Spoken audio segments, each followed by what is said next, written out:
नमस्कार दोस्तों, welcome to Disha classes. तो हम लोग दोस्तों पढ़ रहे हैं रीड की साइकोलॉजी और फर्स्ट ग्रेड के लिए साइकोलॉजी, जो कि आपके सेकंड ग्रेड में भी काफी सारे टॉपिक हैं, तो आपको इजीली ये सारा काम आ जाएगा। तो अभी तक हम लोगों ने 2 क्लासेस जो करी हैं, उसमें हमने देखा कि एग्जैक्टली मनोविज्ञान है क्या, ये शब्द कहाँ से इसकी उत्पत्ति हुई, कौन सी भाषा का शब्द है, ग्रीक भाषा का शब्द है। और मंडे को टेस्ट है आप लोगों का, जो भी हम संडे तक मतलब कल तक जो भी पढ़ेंगे मंडे को टेस्ट लेंगे। तो मनोविज्ञान है, जैसे कि एबिंगहॉस की परिभाषा में आपसे पूछ सकती हूँ कौन सी अवस्था में है मनोविज्ञान, अभी कौन से विकास क्रम की कौन सी अवस्था में चल रहा है। 16th सेंचुरी में मनोविज्ञान किस विषय से अलग हुआ था, दर्शन शास्त्र से अलग हुआ था।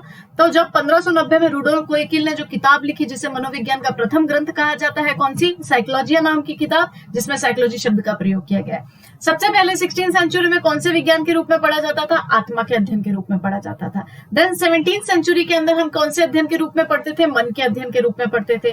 देन हम 18th सेंचुरी के अंदर भी इसे किस प्रकार से पढ़ते थे, मन के अध्ययन ही पढ़ते थे। तो 17 और 18 में दोनों में मन मस्तिष्क का अध्ययन ही किया हम लोगों ने, ठीक है। और अगर इसमें आपसे मनोविज्ञानी पूछे जाए तो पोम्पनोजी और थॉमस रीड, आप ये बता सकते हैं। देन इसके बाद में हमने देखा 19वीं सदी में इसे क्या बोला गया है, आत्मा का विज्ञान बोला गया है। William Wundt, Titchener, James Sully, वाइब्स हो गए आपके, विलियम जेम्स हो गए, ये सारे के सारे मनोविज्ञानी क्या हैं, ये कहते हैं कि ये किसका अध्ययन है, चेतना का अध्ययन है। इंपॉर्टेंट बात, 1879 से लेकर 1890 तक मनोविज्ञान क्या रहा, 11 वर्षों तक चेतना का विज्ञान रहा है। बंजर काल कौन सा कहलाता है, 1890 से लेकर 1905 तक का जो काल है वो क्या कहलाता है, बंजर काल कहलाता है। 1905 की अगर हम बात करें तो ब्रिटेन के अंदर एक मनोविज्ञानी थे, विलियम मैक्सवेल, ठीक है, बाद में पढ़ेंगे ना हम संवेग के बारे में, जिन्होंने अपना सिद्धांत भी दिया हुआ है। तो विलियम मैक्सवेल की जो पुस्तक थी आउटलाइन ऑफ साइकोलॉजी के अंदर, आउटलाइन ऑफ साइकोलॉजी के अंदर हम क्या पढ़ते हैं कि उन्होंने बताया कि मनुष्य के व्यवहार का अध्ययन किया जाता है। तो सबसे पहले मनुष्य के व्यवहार के अध्ययन की बात उन्होंने ये कही है। लेकिन इस विषय में सबसे पहले कार्य किसके द्वारा किया गया, जेबी वॉटसन के द्वारा, जॉन ब्रॉड्स वॉटसन, जो कि अमेरिका में मनोविज्ञान के जनक कहे जाते हैं। उन्होंने कहा कि मनुष्य के व्यवहार के ऊपर अध्ययन करने की बात कही है। और ये अध्ययन किस प्रकार का होगा, सबसे पहले हम सिर्फ आत्मा का अध्ययन कर रहे थे, फिर हम सिर्फ अंदर के मन का अध्ययन कर रहे थे, फिर हमारी चेतना जाती, कॉन्शियसनेस जो थे, कॉन्शियस, सब कॉन्शियस और जो हमारा सेमी कॉन्शियस माइंड था, अनकॉन्शियस, तो उसके बारे में हम अध्ययन कर रहे थे।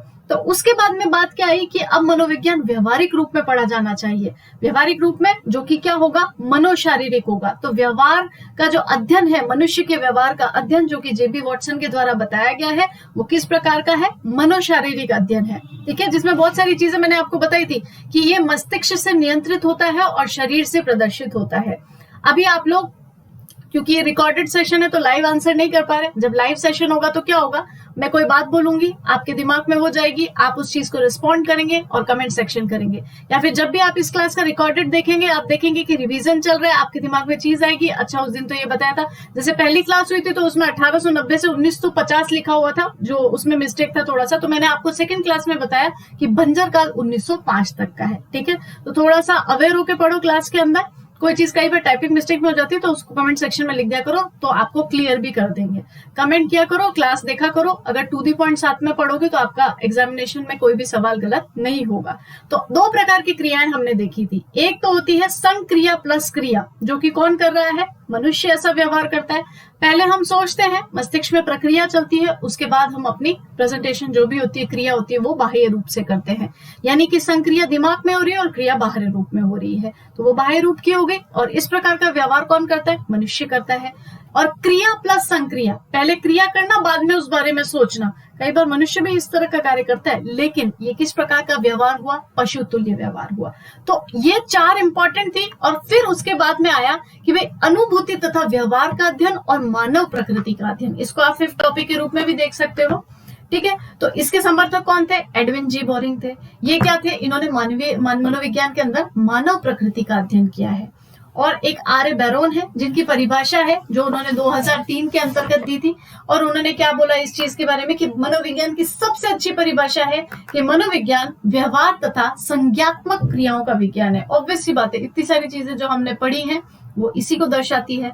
फिर एक क्रूकस है, जो कि कहते हैं साइकोलॉजी साइंस ठीक है, कि ये एक साइकोलॉजी का साइंस के रूप में है और इनकी ये किताबें हैं। ठीक है, बिहेवियर एंड लाइफ के अंदर इन्होंने इन शब्दों का प्रयोग किया है और इस बारे में बताया है। तो अब मुझे लगता है कि इससे अर्थ से रिलेटेड आप लोगों को कोई प्रॉब्लम नहीं होनी चाहिए। अब कुछ परिभाषाएं हम लोग देख लेते हैं। ठीक है, तो ये दिशा क्लासेस नाम से ही चैनल है और इसके नाम से ही टेलीग्राम चैनल भी पीडीएफ वहां में शेयर कर दूंगी, आप लोग अपने हिसाब से कर लीजिएगा।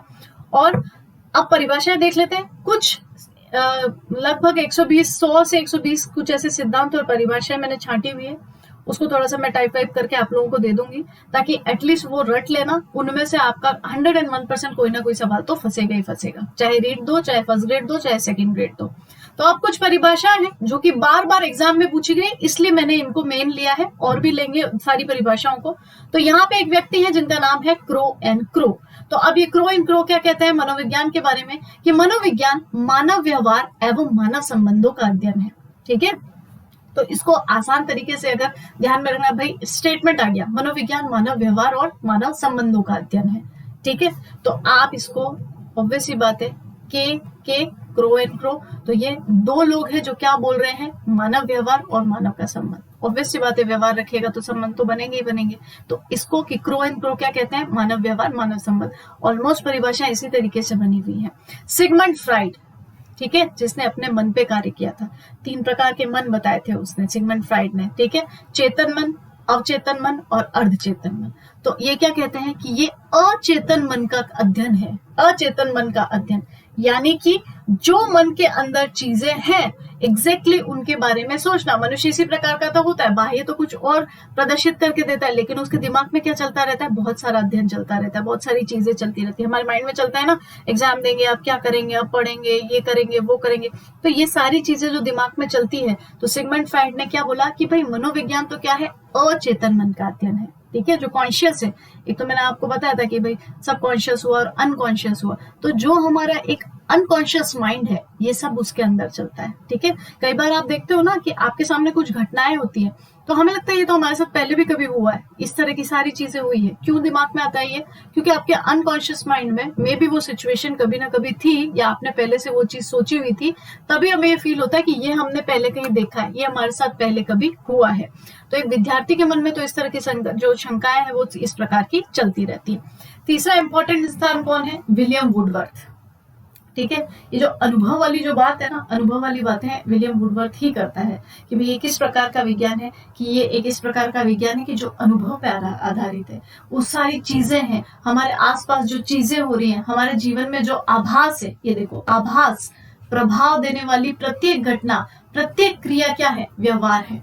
बता तो ये हो ही रहा है कि क्या अध्ययन है, ये व्यवहार का अध्ययन है। वुडवर्थ ने भी इसको क्या बोला है कि ये किस प्रकार का अध्ययन है, कि ये व्यवहार का अध्ययन है। लेकिन व्यवहार में क्या क्या, हमारे जीवन में जो आभास हो रहा है, जो उसका प्रभाव पड़ रहा है, जो प्रत्येक घटनाएं हो रही हैं और जो क्रिया है, वही क्या है, व्यवहार है। और व्यवहार ही वर्तमान में किस हिसाब से पढ़ा जाता है, मनोविज्ञान के रूप में पढ़ा जाता है। ठीक है, फिर उसके बाद में एक मनोविज्ञानी हुए हैं जिम्बार्डो। तो रीड और आपके सेकंड ग्रेड में और फर्स्ट ग्रेड में ये पूछी गई थी सारी परिभाषा, ये स्टेटमेंट एज इट इज आपको ध्यान में रखने हैं।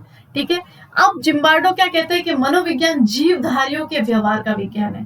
तो सबने जीवधारी तो सारे ही है ना, जीवधारियों का व्यवहार मतलब हम लोगों के अंदर जीव है, हम लोग बात कर सकते हैं, हम लोग इंद्रियों से नियंत्रित हैं, हम हर चीज को समझते हैं, सूझबूझ करते हैं। तो जो भी जितने भी कहते हैं कि जितने भी जीवधारी हैं उनका जो है व्यवहार का अध्ययन इसके अंतर्गत किया जाता है। ठीक है, अब मॉर्गन क्या कहते हैं, मॉर्गन कहते हैं, अब मॉर्गन याद कैसे रहे कि मनोविज्ञान मानव एवं पशु के व्यवहार का अध्ययन है। बात तो व्यवहार की हो रही है ना, ऑलमोस्ट बात किसकी हो रही है, व्यवहार की हो रही है। मॉर्गन क्या बात बोल रहे हैं, मॉर्गन जब पढ़ते हो तो क्या साउंड होता है, मॉर्गन, ऑर्गन, ऑर्गन्स किस किस के अंदर है, मानव और पशु के अंदर है। तो वैसे ही जब परिभाषाएं सामने आएंगी तो पता चल जाएगा कि मनोविज्ञान मानव और पशु के व्यवहार का अध्ययन है। दो ही तो हुए, एक हमने संक्रिया प्लस क्रिया पढ़ी थी, एक क्रिया प्लस संक्रिया पढ़ी थी, मानव तुल्य अध्ययन और पशु तुल्य अध्ययन। देन उसके बाद में आते हैं बीएफ स्किनर।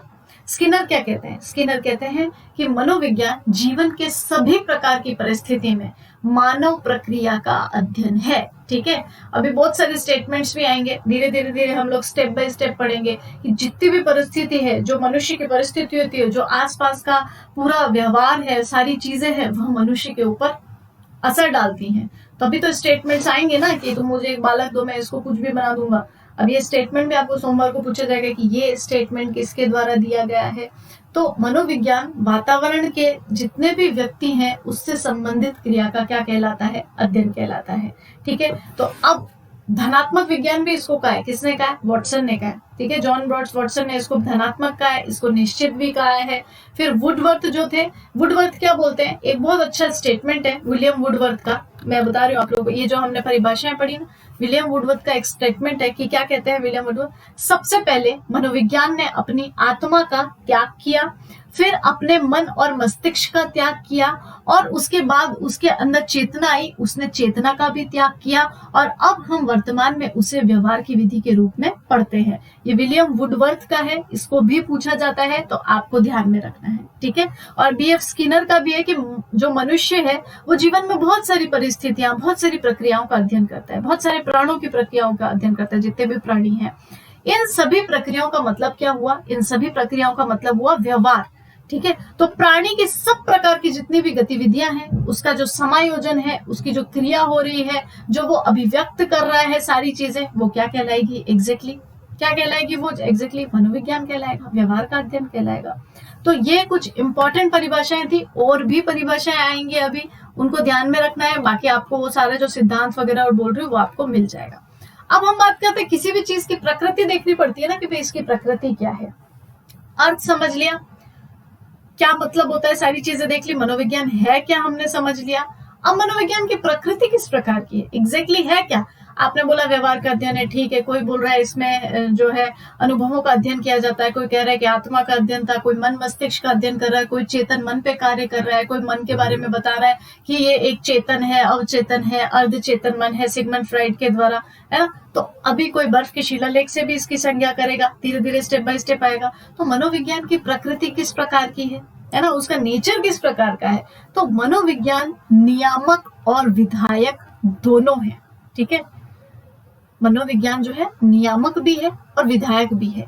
ये इसकी प्रकृति के बारे में बात कर रहे हैं। ठीक है, इसकी प्रकृति के बारे में बात कर रहे हैं। लेकिन अगर आपसे सटीक सवाल पूछा जाता है कि मनोविज्ञान किस प्रकार का विज्ञान है, विधायक या नियामक, तो आप लोगों का आंसर क्या होगा।